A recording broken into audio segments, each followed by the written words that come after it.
Antes de sumergirte en esta increíble historia, considera suscribirte al canal y activar la campana. Aquí cada historia tiene algo que decir, y no querrás perderte ni una. En el distrito comercial, donde las calles adoquinadas estaban bordeadas de edificios con fachadas elegantes y modernas, se encontraba un banco pequeño, discreto pero próspero. Sus elegantes paredes grises se mimetizaban con las demás instituciones financieras, mientras que sus impecables ventanas reflejaban los edificios vecinos como espejos. El banco había sido fundado hacía décadas y, aunque era pequeño en tamaño, había logrado captar la atención de las élites locales, inversores, altos ejecutivos e incluso algunas figuras políticas influyentes. Era el lugar donde se hacían fortunas, donde se intercambiaban secretos financieros en el mayor silencio. El banquero principal, el señor Lefebvre, era un hombre distinguido de unos 50 años, con un corte de pelo cuidadosamente peinado y una mirada penetrante, casi clínica en su precisión. Siempre vestía trajes oscuros, perfectamente cortados y corbatas que parecían haber sido elegidos con excesiva atención a los detalles. Su oficina era un santuario de archivos y papeles perfectamente ordenados, un espacio donde cada objeto tenía su lugar.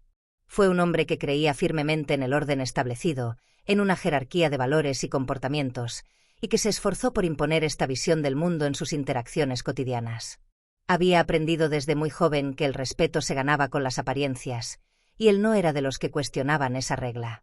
Su actitud hacia los demás se basaba en este principio: los que tenían poder estaban en la cima, y los que no lo tenían estaban en la base. Esa mañana, como tantas otras, la suave luz del sol de otoño se filtraba a través de las gruesas cortinas de la oficina de Lefebvre. Mientras estaba ocupado clasificando papeles, una figura entró en la sala. Una mujer negra, vestida con un vestido sencillo pero bien cortado, un abrigo de lana beige cuidadosamente confeccionado y una bufanda a juego, entró lentamente al banco. El sonido de sus pasos resonó en el silencio absoluto del lugar. Llevaba un aire de calma casi imponente, una tranquilidad que contrastaba con el bullicio natural de los demás clientes que pasaban rápidamente. Caminó lentamente hacia el mostrador donde el señor Lefebvre estaba clasificando expedientes y luego se detuvo a una distancia respetuosa. Ella esperó pacientemente, con la mirada fija hacia adelante, como si el tiempo no tuviera poder sobre ella. El señor Lefebvre levantó la vista, distraído por un momento, luego su mirada se deslizó sobre ella con la típica indiferencia de un hombre acostumbrado a ignorar a aquellos que considera menos importantes.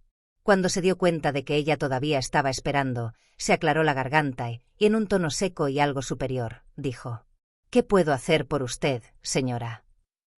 La mujer no se sintió ofendida por su tono ni por su actitud. Ella respondió con calma y sin dudarlo: «Quisiera abrir una cuenta de ahorros». Arqueó ligeramente las cejas, como si la idea de que una mujer como ella pudiera estar interesada en semejante acercamiento lo desconcertara. Pero su juicio no se basó únicamente en su estatus, ni en la idea de que esta mujer podría no tener la capacidad financiera para abrir una cuenta. Estaba teñido de prejuicios mucho más profundos. Examinó rápidamente la sala, como para asegurarse de que los demás empleados no lo vieran tratando a un cliente tan inesperado. Luego, después de un silencio, en un tono que consideró autoritario, le dijo: «Salga de este banco, señora. Está claro que no pertenece aquí». No se había molestado en hacerle preguntas básicas, como su nombre o qué tipo de servicio estaba solicitando. Se había dejado llevar por sus prejuicios, rápidamente y sin escrúpulos. La sola idea de que una mujer negra modestamente vestida se aventurara en un lugar tan reservado para la élite financiera era inconcebible para él. La mujer permaneció allí, inmóvil. Ella no reaccionó inmediatamente, pero su mirada se encontró con la de Lefebvre. Sus ojos eran profundos, como pozos de sabiduría, y en ellos se leía una fuerza tranquila que Monsieur Lefebvre no notó inmediatamente.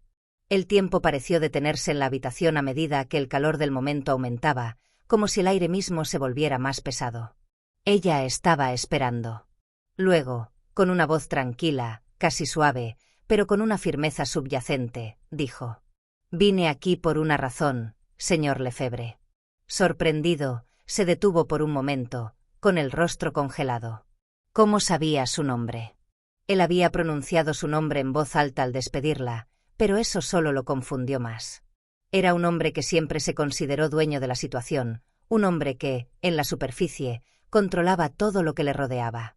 La mujer se giró lentamente hacia la puerta, sin prisa. Ella no necesitaba justificarse ni enojarse. Cuando llegó al mango, se detuvo y se dio la vuelta una última vez. Sin rastro alguno de enojo, pero en un tono que delataba algo más pesado, dijo: «Me juzgaste sin siquiera conocerme. Te arrepentirás de este momento». El señor Lefebvre, desconcertado, la vio alejarse. Se sintió un poco molesto, ciertamente, pero también un poco confundido. Esta frase, sencilla pero llena de implicaciones, lo inquietó sin que pudiera precisar la razón exacta. Se encogió de hombros. Al fin y al cabo, simplemente había hecho su trabajo. El banco no perdería nada y su acción probablemente no le afectaría. Los días transcurrían con la habitual rutina de oficina, cada uno siguiendo su ritmo frenético. Pero una semana después ocurrió algo inesperado. Una mañana, el señor Lefebvre entró en su oficina y vio que había un sobre cuidadosamente sellado sobre su escritorio. No esperó más de lo necesario para abrir la carta. Sus manos temblaban de impaciencia o quizás de nerviosismo. El papel era de primera calidad, la tinta oscura y elegante. Abrió el sobre con una leve sonrisa, pensando que probablemente era una invitación a un seminario financiero o una solicitud de préstamo de un cliente importante. Dentro del sobre, el señor Lefebvre desplegó la invitación con cierta vacilación, todavía demasiado perturbado por lo que acababa de descubrir. Cuando leyó el nombre escrito bajo la invitación, un escalofrío le recorrió la espalda. Clara Dubois. El impacto de la revelación lo hizo tambalearse por un momento. De repente, sintió fiebre en las manos.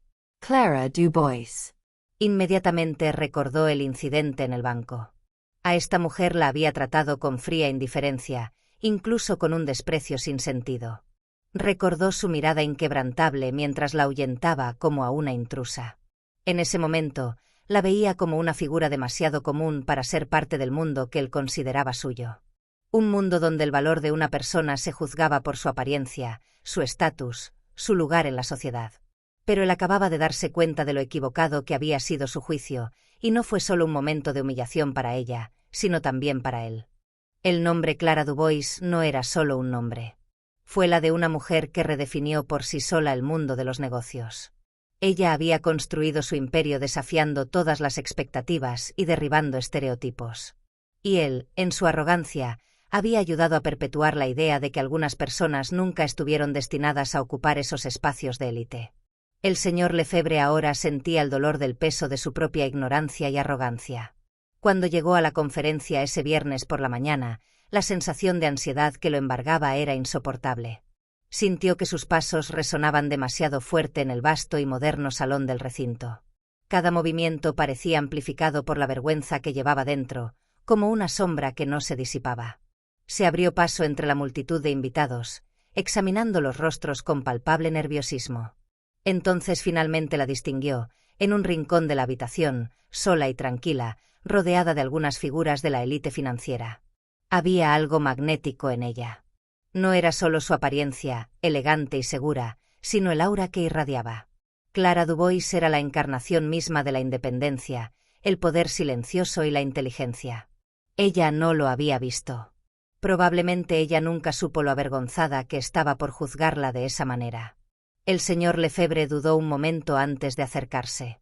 Pero cuando vio la distancia entre su mirada y la de él, se dio cuenta de que aún no estaba listo para enfrentar la verdad.